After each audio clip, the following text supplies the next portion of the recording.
Are these valuable clicks? There's no reason to overspend on your budget. What are you overspending for?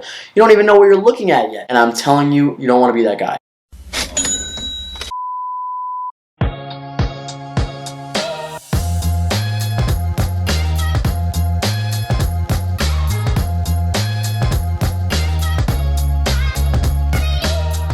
This is a very, very important video. As always, before we get started, I want to let everybody know I do have a giveaway ending very soon. It is a $25 gift card to one of my subscribers who follows me on Twitter. What I need you to do, it's imperative to enter this giveaway. Comment below with your handle, say, hey, here's my handle, followed you, thanks for entering me in the giveaway, something like that. This way I know you entered, and then this way I can reach out to you on Twitter to let you know if you won. Hit like, hit subscribe, turn on post notifications.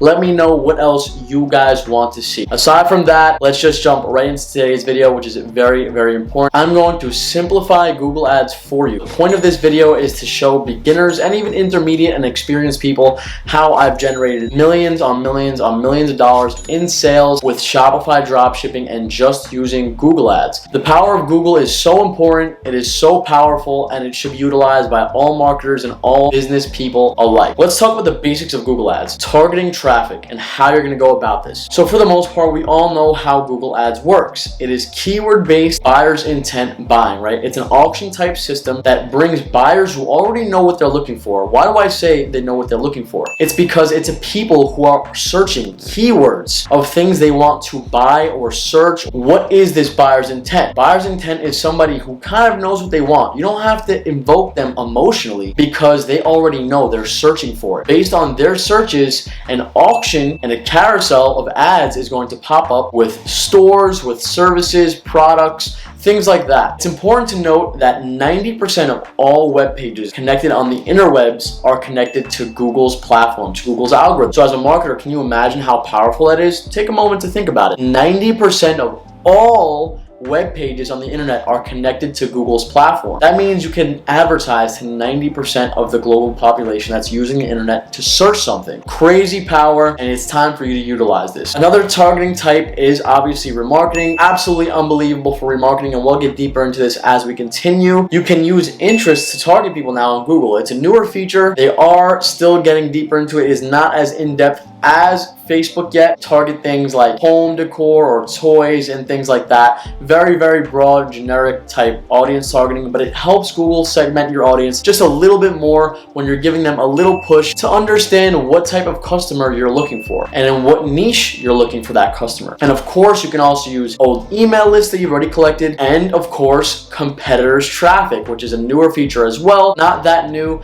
but it is very, very powerful because Google, like we said, is connected to everything. If you could connect a new audience to a competitor's audience that is like yours, it is a very powerful tool. And the second part to targeting your traffic is knowing what not to target. And we'll get deeper into this as we continue this video, but it is also the power of negative keywords, negating keywords that you do not want to pop up for. So examples of this are people searching for used products, people searching for the warranty clause because they already bought the product, they just want a warranty clause, or something like refurbished, or something like cheap, or things along that line, because you don't want customers already searching for cheap product X, Y, and Z, because that type of customer isn't necessarily the type of customer that's going to buy right away. So let's talk about the type of ads that Google has for you to use. Now we have the search ad, which is great for products and services alike. We have the video ads, which are great for products and services as well, because they connect directly to YouTube, which is partnered with Google. We have the shopping ad, which is amazing for products, in my opinion, just products. We have the display ad, which is banner ads and picture ads that are great for products, services alike. And the last type we're going to talk about, app ads, which you can obviously target apps to other apps. Let's talk about targeting in depth. So in depth, we know we can target things like phone and computers individually. Like we said, we know we can target competitors' traffic as well. And this is very important if your products or your services are better than your competitors. So why is this more important? Why does your product or service have to be better? Well, let's think about it this way. Let's say somebody is looking for Google Ads on Google. Google. If Bing is running an ad for somebody that's searching for Google ads, although they might pull in some competition, is their service or is their product or is their offer really better than Google's? Somebody's already searching to look for the Google ads platform. So should they be targeting keywords like Google ads when people aren't looking for Bing ads? So that is really up to you to determine, and this is really where you have to kick in your creativity. You really have to have a better offer than your competition if you're going to target their keywords. You have to have a better product, and you have to have an actionable plan, because if not, your keywords are going to be expensive and your keywords are not going to be able to convert for you well if your product or service is not better than the service or product that your competitor is already offering to their customers, especially the customers that already have that intent to buy because they're searching for that product or service already. So that's a very important point to think about going forward. You can also target and block specific locations, which, as you know, is going to be very important for service-based or local-based businesses. If you have a pizzeria, you don't want to go outside a 20-30 mile radius, because somebody who wants pizza is looking for something quick, they're looking for something easy, and they're looking for something that's very close to them. They don't want to travel 50 miles just for a slice of pizza. So that is one example of why you would use targeting-based locations, gather customer data, and gather customers and new customer acquisition. So another targeting in depth is remarketing to customers that haven't bought yet, right? People who have added to cart, people who have already searched your brand, people who have watched a long portion of your video, people who have took interest in your brand or your products already, but they haven't bought yet. Because if a customer converted on something that's a big product, odds are they won't be buying again. Then retargeting to them is going to be useless, right? They're going to see you putting deals out, putting different or lower prices out, and they're going to say, you know what? Why did I pay so much? Let me go back and ask this guy for a bigger discount, or whatever the case is. You don't want to waste your marketing dollars on somebody who has already bought the product. And the last in-depth targeting segment is targeting demographics. You target age groups, you can target income by household, male, female. For example, if you have a women's product like women's lingerie, women's beauty products, you can target that specifically, whereas you know the men are not really going to be buying if they don't need that product. So this is about 6 effective ways that you can target in depth to a specific audience that you can utilize to get lower costs, better conversion rates, and you can get conversions at a cheaper cost. Next, let's talk about understanding your data. So when you start running ads, you're going to want to know what you're looking at once you start spending money on the platform. You want to know what click-through rate means. You want to know what CPC, which just means cost per click, means. You want to know what cost over conversion, impression share, search ABS, because these are important statistics, especially if you have products on standard shopping campaigns, to gather data to make very, very smart decisions based on this data you paid for, right?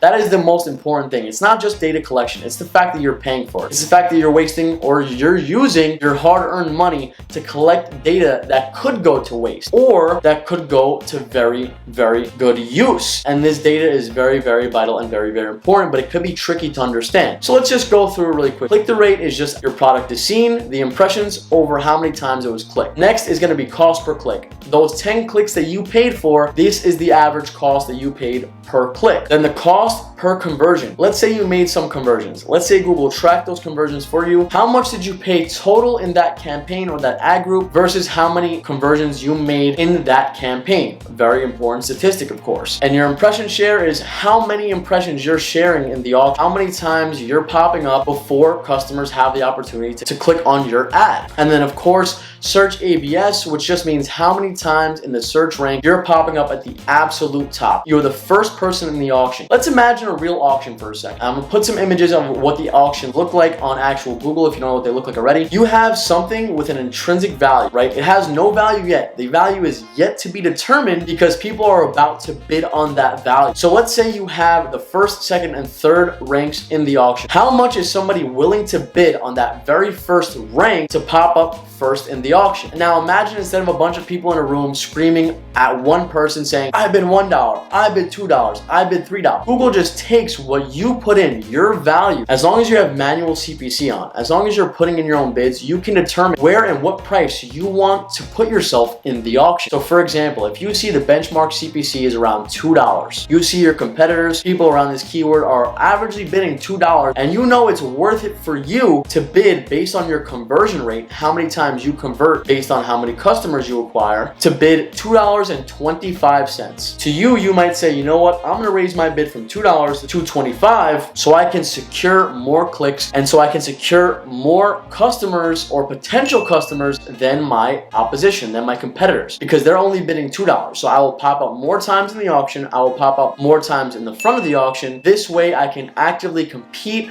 with them more times than not. Now I know this sounds a little confusing, but like I said, if you have to, just imagine it like a real life auction. Just imagine like you have to push your bid either forward, or you have to hold your bid back because you want to bid on something else higher, or you just don't see the value in bidding on that type of customer for that specific product that the other competitors are bidding on. So this is something very important that as you continue your journey into Google Ads, you will have to analyze. You will have to calculate the opportunity cost. How much can I afford to spend on each click until I make a sale? And once I make that sale, how many sales can I make before I'm profitable? Can I make a sale each time and be profitable every time my customer converts in this auction? And you will be able to calculate this as you collect more and more data. And if we look at my screen here for a second, as you can see here, we have conversion rate. We have how many clicks versus how many impressions I got, which gives us the click-through rate. We can see my average CPC, the cost over all the conversions, impression share. We can see my search ABS, which is low for this ad group. We can see how many conversions I made. We can see the click-through rate and the conversion value, which as you can see is $16,000 for this one specific ad group, this one specific supplier. And as you guys can assume, the more you induce a customer into looking at your product page, your offers, the more likely they are to buy eventually. And those clicks might keep getting gradually more expensive, but you are getting closer to a sale every single time. Because if a customer keeps seeing your website 2 times, 3 times, their trust is being built. They're obviously already very interested in the product, especially if they search it with keywords, and they are getting closer and closer to putting in a purchase because they already trust you. They've seen your ads, they've seen your store. So the only thing left for them to do is commit, and sometimes they just need a little more push with an offer, with a live chat conversation, with an email, and that usually gets them through the door. Guys, study the data as much as you can. Data is very, very important, especially when you're paying for data, especially when you're considered the little guy. When you are a lower level marketer, or you're a beginner, or you're somebody who has a smaller budget, you need to utilize as much data as you can. And everybody talks about data, right? Collect data, collect data. The idea is not just to collect the data. The idea is to collect it at the most cost efficient way. You don't want to overspend on data early because you will run out of money eventually. You won't have the ability to hone in on certain demographics, to hone in on certain types of ads, to hone in on certain types of keywords that convert more profitably if you run out of money because you are unprofitable. That is the biggest problem with most beginner agencies, most beginner dropshippers, most beginner e-commerce brands, because they overestimate what their ads are going to produce only because they overestimate their abilities and they underestimate how important this data they collected is. Here's a hard example of how I would use my data, continue scaling your product, or maybe continue advertising it, or knowing if it does or does not work. So I used this example before, the giant stuffed teddy bear example. I use this because it's a medium ticket product. So let's just say that this product, this giant stuffed teddy bear, is priced at $100. Start running a shopping carousel ad, and let's just say you start making sales. Google is tracking your conversions on this $100 stuffed teddy bear. Your profit margin gross is $75. That means before ads cost, before other expenses, you profit $75 after the cost of the product. Now $75 in gross profit leaves us $75 to try to acquire a sale before fees, before all that. So you have $0 to $75 before you start breaking negative. We want to see, is this scalable? Is our cost per conversion under $75? If my cost per conversion is based on the keywords that I'm targeting, based on the customers that I'm acquiring, is around $30 to $40, that means it leaves me a gross profit of around $30 to $40 because it costs me $30 to $40 to sell. It costs me $25 to manufacture,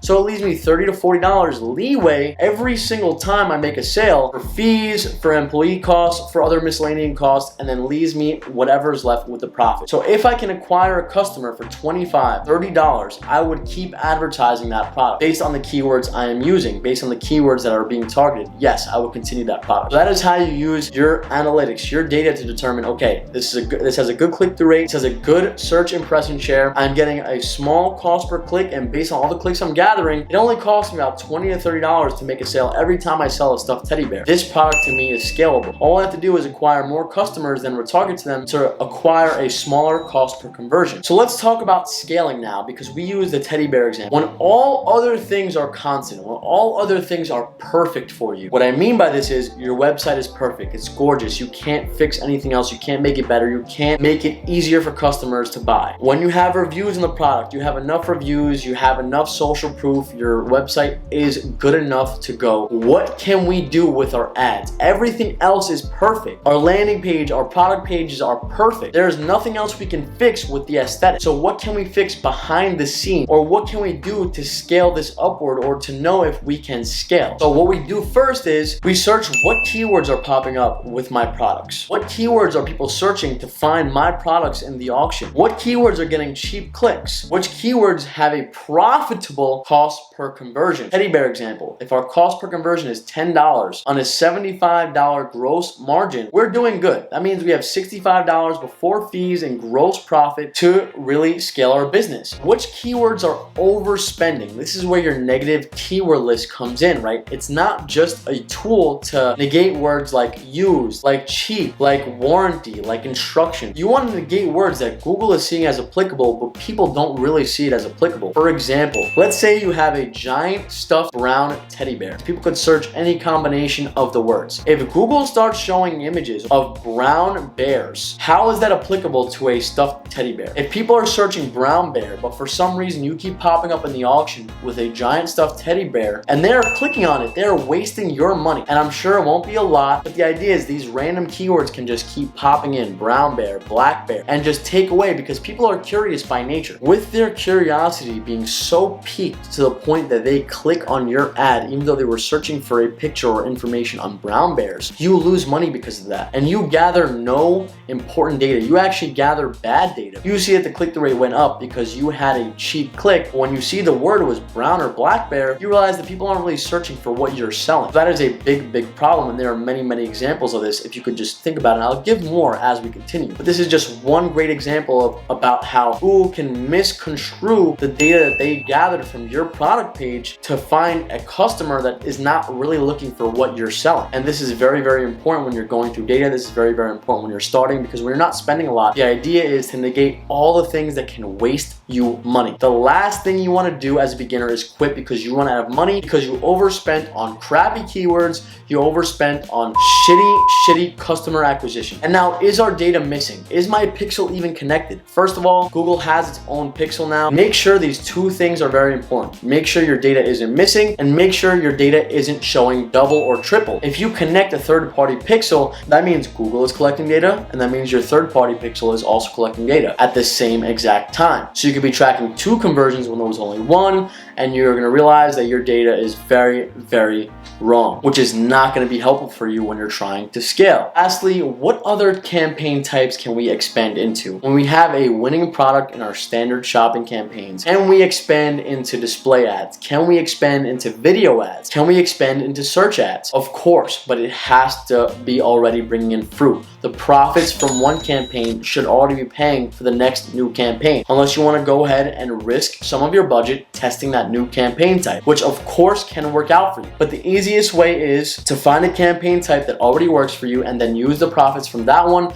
to expand into other ones, hence scaling. Add to your budget based on new campaigns you're adding to your ad account. Let me know if anything is a little confusing. I understand I'm going through this quickly. I understand I'm going through this as if I'm talking to somebody that understands the basic concepts of this. But I promise you, as you open the ad account, as you collect the data, even if it's just a little bit, even if you spend $10 a day, you'll understand what I'm talking about as time goes on. You'll see the data in your ads account. You'll segment it based on the data types I'm talking about: click-through rate, CPC, average CPC, benchmark CPC, conversions, cost per conversions, and all this stuff will gradually click and make sense to you. Let's talk about some flow types that you can instill in your campaigns, in your ad account, to maybe find some results. Because I understand when you're a beginner, it's very hard to determine how should I start. Which campaign type should I start? Do I buy a mentor to teach me these campaign types? And of course you can, to teach you the exact way to make funnels and all that stuff, which is that's exactly what we do with Quantum Dropshipping. If you want to check out Quantum Dropshipping, please check out the links in the bio. It's a very basic idea of what we teach. And also book a free call. Talk to me. Talk about if this is a business type that's good for you, if you have the right budget, if you have the right mindset, if this is a business type that you want to talk about, right? The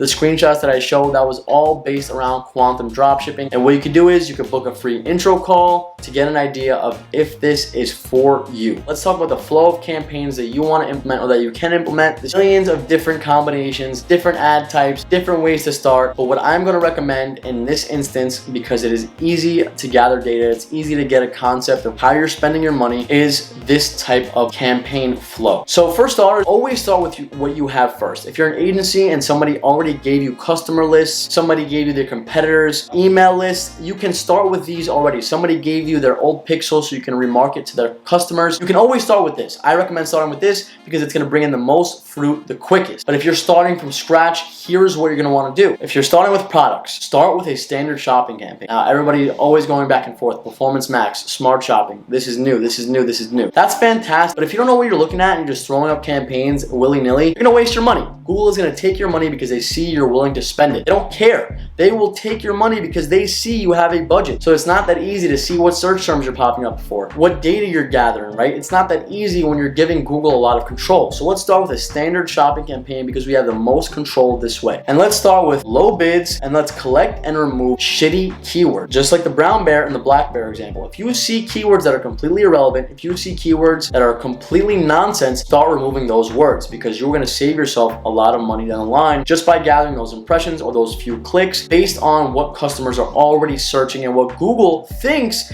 is applicable to your product. That is the problem. Google is just an algorithm. They don't know that somebody's just searching for a black bear and not a black bear stuffed teddy bear. They can't determine that right away. They have to gather that data over time. But if you can give them that idea early, then you can save yourself some money. As you do this, as you gather data, as you find products and campaigns that are working for you, like we mentioned with the brown teddy bear, if you could get a cost per conversion at $10, $20, with a gross profit of $75, you're in business. So once you see you're in business with these products, move to a search campaign. Use the keywords that are already converting well, that already have a low CPC, that are already some long tail, nice keywords that are getting you traction. Start putting those in search campaign ad groups. Start getting customers based on the keywords that you already used to collect data in the standard shopping campaign. The Smart Shopping and a Performance Max is just combining all this stuff. But there's no difference if you just do it manually. You can do this stuff manually and hone in on very specific keywords that work for you and your business and your service. And you can start with the highly converting keywords, profitable keywords. Start with those. And then as you gather more keywords from both campaigns, keep adding the ones that are bringing profits, bringing low clicks, bringing a good search impression share for a low cost. And then next, move to video and move to display ads if it's applicable. Make the banner ads. Let Google make some banner ads. Let them put display ads in people's Gmails. Allow them that leeway, at least with remarketing, to target customers that they already know are applicable to your business. And of course, video is very subjective to your product, your service. If you have video ads that are fire, that are actually good, people using the product, then go for it. There's nothing wrong with video ads. There are a bunch of different styles where you don't pay unless people click, where you force people to watch the first couple seconds. There are different ways you can test these types of videos. I recommend testing those videos with things that already are working for you. Now, just for services, use the search queries and use video and use display. Because for you, let's say you're targeting a different type of service, your competitor service. The idea is you can target their customers, but your video or your service or your copy has to be better than theirs. If somebody is searching for their competitor's keywords, you have to be better. You have to make the customer believe that their service is not as good as yours. So use these types of campaigns to exemplify that. Compare in your video ads your service to their service. Talk about all the benefits of your service. Talk about how yours is a lower cost. Talk about how your customer service is better. Use the copy and use the display ads, the banner ads, to get that point across. This, of course, is going to be subjective to your goals. Agency owners, I definitely recommend starting with these first. Start with search. Start with video. You have to get an idea of what your CPCs are going to be, what type of customers you could acquire with which keywords. So start with these and then continue and expand remarketing to the other ones. And at the end of the day, guys, creativity is key. There is not one right way to do this. All I am is a professor trying to teach some students that are willing to learn some strategies that you can implement. And from there, you guys can get creative in whichever way you want. We have specific type of funnels that we build for different type of agencies that we build out, for different type of e-com brands, for different type of dropshipping stores. We cultivate these based on what works best for us. The idea for you is as a marketer to learn with the data, with the money that you spend, learn as best as you can, and then make informed, creative decisions to make more profits. Simple as that. So here are some basic tips going forward. So when you go and you start running ads and you start these dropshipping stores and you start these agencies, you have to know these basic tips. Spending more is not equal to making more. You can overspend on shitty keywords and that can lead to your demise. So spending more and increasing your budget, increasing your bids is not the answer to everything. Just keep that in mind. Spending less does not also mean that you're gonna make less, right? Spending less could be that you really honed in on the best keywords. You really honed in on which devices work best for you. You really honed in on which apps or which display ads or which ad types are working best for which campaigns. And when you really hone in, that is when you can mitigate all your costs and increase your profits. So spending less could actually mean making more. And third, when you begin, less is more. Find and obtain great keywords, applicable keywords to your product, to your service. Even if you're not at the top of the auction yet. People are looking for deals. Let them come to you. You don't have to fight for the top auction spot unless it's worth it for you. Let the people that are looking for deals, that are scavenging for deals, come to you at a cheaper cost than your competition. That way you'll outlast them, you'll get the deals that fell through for them,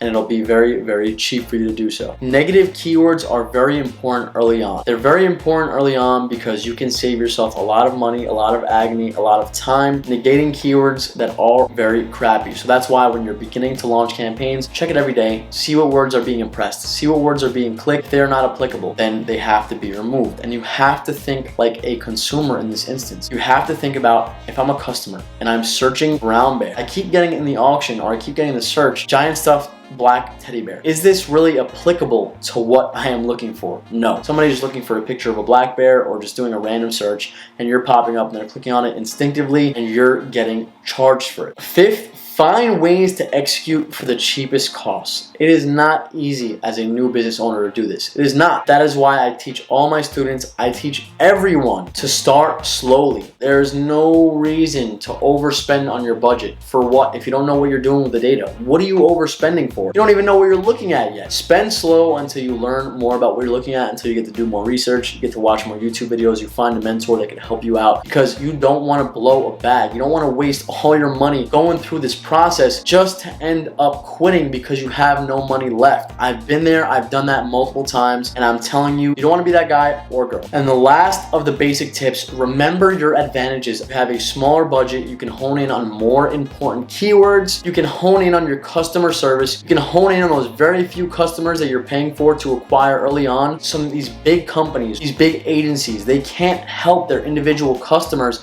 as much as you can because they have so many. They don't have giant customer service teams all the time available 24/7 or even 9 to 5 sometimes. So that is your biggest advantage. Your biggest advantage is they can be overspending. They don't really know where they're spending. They're not checking their data every day. They have a giant budget and they just want to make sure that they're hitting their budgets, not necessarily honing in on what's working for them. Whereas you can be very, very specific to the point where you're not overspending on anything that is not bringing you back money unless you're testing. So let's take a look at some of this stuff on the screen. Volume versus intent. So here's the idea, the example we've been talking about, teddy bear. So as you can see here, somebody who just searches the words teddy bear is being searched, let's just say 170,000 times a month. Have an idea of, okay, there's a lot of search volume on this word. But when we compare it to a giant stuffed teddy bear, if you only have a giant stuffed teddy bear versus a regular teddy bear, the keywords teddy bear are absolutely irrelevant to you because somebody is probably searching for a $10 to $20 teddy bear. Whereas somebody who's searching for a giant stuffed teddy bear, which they're applying it as only 500 search volume, I guarantee you it's probably a lot more. But either way, the keyword intent goes so much further. If you only have giant stuffed teddy bears, you need to advertise a giant stuffed teddy bear. You can't just put on the words teddy bear, or you have to keep it in a separate campaign because the bids are going to be different prices. You want to acquire the people searching for giant stuffed teddy bear, life-size teddy bear, and the variations of that because you have that product. And if you only have that product, you don't want to overspend on just the words teddy bear because the volume is so high. People are already bidding so much because they don't necessarily know what they're doing. They're not necessarily honing in. They're just putting bids out there. You don't want to just fight for that word every single time because you don't know what customers are looking for. So you want to fight for that bid a lot cheaper. Why? Because somebody who's searching for a life-size teddy bear, if they are searching for that and they see an $18 bear, they know it's not life-size. They're going to keep scrolling in the auction, scroll until they find what they're looking for. And you want to at least pop up some of the times where people are scrolling enough because they know what they're looking for. The intent is still there. Although they're searching teddy bear, they are still looking for a life-size, although they only search teddy bear. So what you have to do is just be somewhere in the auction, be somewhere in this profile, in this carousel, for them to find what they're looking looking for. And as you can see here, this is just to get a good idea of the differences. Now we're going to use a high ticket example too, because as we know, this is a high ticket dropshipping channel. Quantum dropshipping is based solely on high ticket, and this is a perfect example. And this example is telescope. As you can see here, guys, this telescope volume is going crazy. I guarantee you it's way more than $250,000 a month, as you can see in the top left corner. But you have things like $125 telescopes, $10, $220. So what are people really looking for? Are they looking for something basic to look at the stars, or are they looking for something that is, as you can see on one side of the screen, $5,000, $10,000, something very strong? They can see Saturn, the moon. What are they looking for? This is another word that can absolutely crush you, because people are looking for one thing and they're getting one thing, but they're not really getting what they're looking for, or vice versa. This next search term has only 4,000 search volume, which in my opinion, I believe people are searching it a lot more, but it is a very specific long tail keyword. Telescopes to see planets. Now we have very expensive telescopes popping up first because they are targeting those keywords. Google deems them more applicable. People understand that they want a more expensive telescopes to really see the planets. People know, if they're very big enthusiasts, that they need something strong and big, and Google knows as well. So they're putting something that is more applicable. Here's another thing that I want you guys, and this is a very, very, very important tip I was going to talk about later. I want you guys to picture this. If you are a very, very curious customer, you see one telescope for $5,000 and the rest are very cheap, or the other one is a classic for like $2,500. Great. What happens when Google is calculating data? What happens when Google is running the algorithm thousands and thousands of times? People are searching telescope. People want, for the most part, out of 250,000 in volume, for the most part, the ones that are actually interested in buying, what they want is that $200 to $500 telescope. Odds are most people aren't going to spend $5,000 on a telescope. They're not that big of enthusiasts. So they want a $200 telescope, but they are so curious, because people are naturally curious, as we said. They want to at least look at what's going on. What is this telescope that's so big that's for $5,000? I have to at least see what's going on. But they came into this knowing they only want to spend $200, $300. So they have no intent on buying, but Google, because this customer is clicking, searching on the product page, they are calculating this customer as a potential buyer. So they keep increasing your bid, pushing you in the auction, pushing you over and over and over again for the word telescope, because those naturally curious people keep clicking on your ad. So you keep spending over and over and over again because customers are just being curious, but they don't really want to buy. This isn't just to use the example of telescopes. This is just to give you an idea. You have a very generic keyword that is very applicable to what we're looking at. You have two things that make perfect sense, but Google is taking that very high click-through rate. Google is taking that retention time, that quality score, and giving you more places in the auction, charging you more for clicks, because they think customers have the intent to buy. So they want you to spend, but what's happening is you are not getting any conversions over and over and over again, because the intent with those customers is not there. Whereas if you search telescope to see planets, then that customer has that real intent. Whereas if you have a $200 to $300 telescope and you are just searching the word telescope, that might have more intent, but Google doesn't see it that way. What Google sees is you have a high click-through rate, people are really liking this product, they're going to your product page, and Google is taking that as, this is working for him, this is being great, we have to push it more, we have to push it the most, we have to push this SKU, this product specifically the most, because people are clicking on it. And when you get more and more expensive or more cheap, that is what's going to happen for you. This is a very important tip. You have that problem. You have an $11,000, $12,000 product, people are so curious, they keep clicking on it over and over again, and that's probably why they're pushing this guy first. Although some people are not going to spend $10,000, and some maybe they will. Some might want a $2,000 telescope, but they're so curious, they're going to look at what this guy is selling for $11,000. And this guy is being pushed to the top of the auction, very high bid, even though his customers don't really have that intent to buy, because they were only looking for something for like $1,000, and vice versa, right? Back and forth. If it's very, very cheap and they don't expect it to be that cheap, they're going to be like, what is going on here? I got to at least see. But if it's too cheap, they might think it's a scam. They might think it's faulty or crappy, and they're not going to buy as well. So Google has this problem where it's not really their problem, it's your problem as the marketer to determine, are these valuable clicks? Is my customer really going to buy this $15,000 telescope? My advertising dollar is going to go to waste. So let's talk about what moves you're going to make, how you can be a producer and a consumer. What's cheaper versus what's better? You have to decide what's cheaper. Are the cheaper clicks worth it on the word telescope, or is honing in on words that are more applicable to your products better for you. Although it's going to be more expensive because it's a smaller keyword pool, the long tail keywords have much smaller volume. So you have to determine, is this worth it for me? Is this worth it for my products? Is this worth it for my agency? Is this worth it for my store? What can be removed completely? Which keywords? Which ad types? What things are not working for me? You have to know what things are not going to work for you or what things you don't need to start. So you have to think about this creatively. What things are not going to work for me? If I don't have a great product video, I'm not going to start launching video ads. There's no point because I don't have a good video that exemplifies how good the product is, how good the service is. So I'm not going to run that type of ad. Finding the buyer with real intent within the intent, right?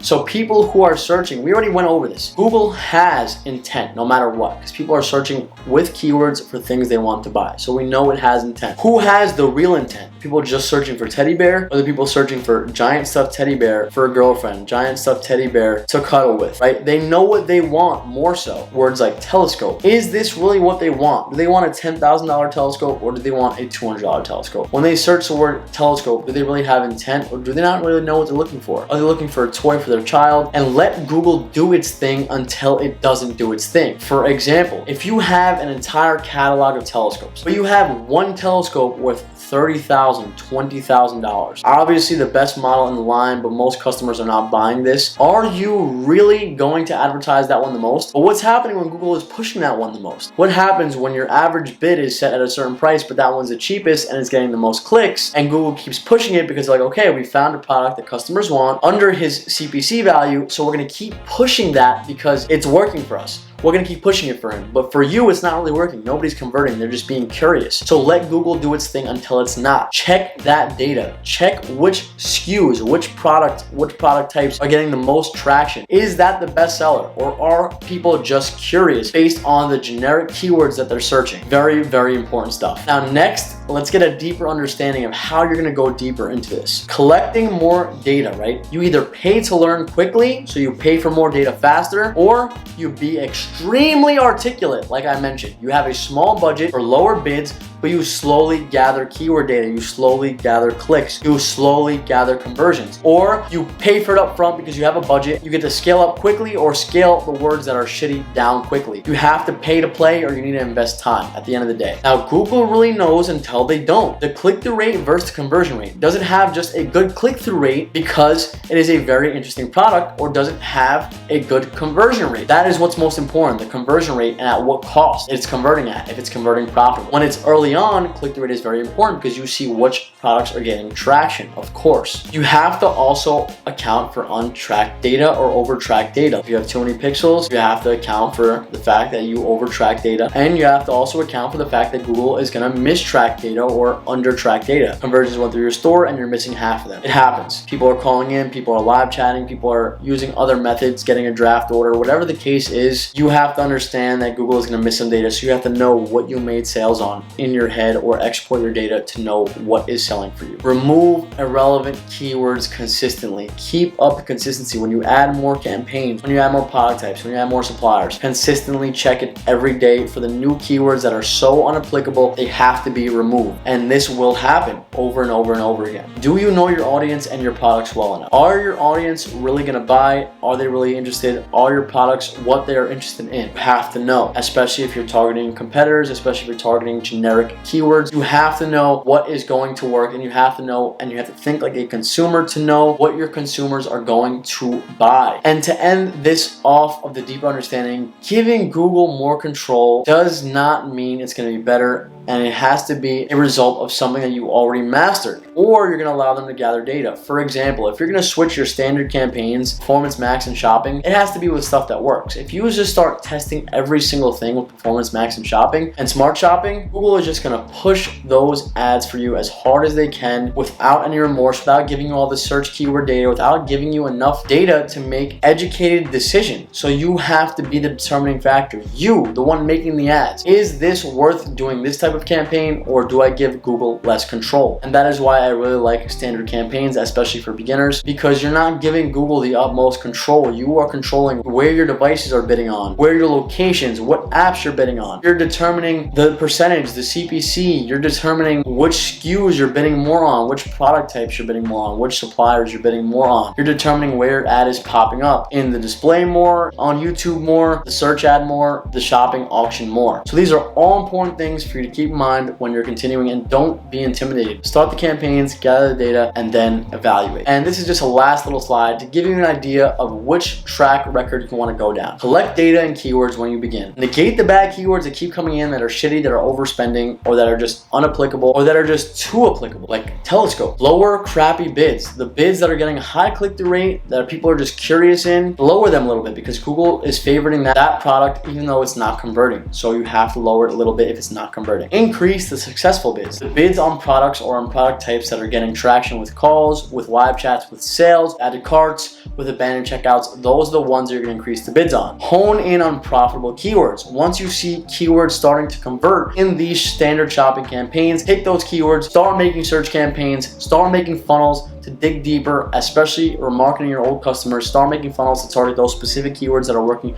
best for you. They're getting good, cheap click-throughs. Then with those profitable keywords and those new profitable campaigns, expand ads and then expand the ad types. Like we said, with funnels, with different ad types like search, display, video, shopping, and then rinse and repeat with newer and newer products, newer and newer clients. And guys, that is a very basic breakdown of how you're gonna make Google Ads work for you in 2022. Obviously, if you wanna know how to run these specific ads, I have some videos already. Go check them out. If you wanna know other things about Google Ads, please leave comments. If you have questions about this video, please leave comments. I'll expand on this video if it's something I see people are interested in, but guys, please let me know in the comment section. Do not forget to hit like, subscribe, comment again, turn on post notifications. If you want to enter the giveaway for my Twitter and YouTube subscribers, do not forget, leave a comment on your Twitter handle, say, hey, enter the giveaway, here's my handle. Leave a like, let me know what else you want to hear about. As always, Peter, Professor X, bringing you everything you need to know about everything. And also guys, don't forget, if you are interested in learning this type of dropshipping, high ticket dropshipping, quantum dropshipping, check out the bio, check out the website, check out the packages, and also book a free call. We'll talk for 15 minutes. We'll talk about your budget. We'll talk about if this is for you, and we'll talk about what your goals are, and maybe we'll see if it's for you. As always, guys, be safe, be healthy, be blessed. Professor X out.